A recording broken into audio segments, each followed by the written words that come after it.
For today's gala, kami ay mag-wensya ng aking mudra Kels. Ito ang first time ko mag-wensya, pero siya pang third time niya na. Bali nakuha to sa Star Deals, dun nag-book yung aking kapatid for only 745 pesos.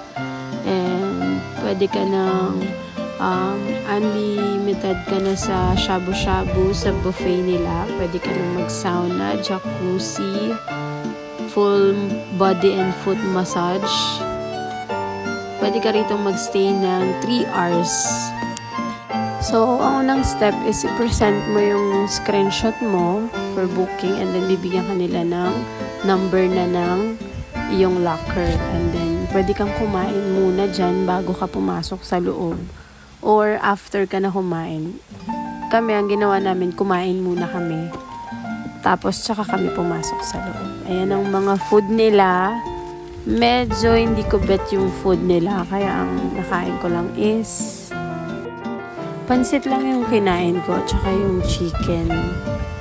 Kasi hindi ko bet yung ibang food. Kaya yun lang yung kinain ko. Tsaka hindi rin masyado ako nag-heavy. Kasi kaka-lunch ko lang din sa bahay. So, mga 1:30 kami nakarating. Ayan yung food ni Mama. Si Mama nagkanin kasi hindi pa ata siya nagla-lunch. So, yung water dito, warm din. Walang malamig na tubig. So, pumasok na kami after namin kumain. And then, yan, syempre, mirror shot. And dun ka papasok sa mga locker. And then, bibigyan ka nila ng slipper at saka na terno na uniform nyo.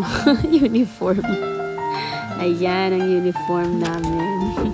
Eto, tapos na kami mag-jacuzzi, mag-sauna. And sa jacuzzi pala is, syempre nakahubad-hubad kayo. Pero meron silang panty na disposable. 25 pesos lang yun. Pwede kayong bumili. Mag-coffee daw si Mama kasi parang nalamigan siya. And then, nagwa-waiting na lang din kami para sa aming 1-hour massage. Ayan, nag-merienda din kami muna. Ayan, ang kanilang merienda. Saging at kamote. In fairness, masarap siya.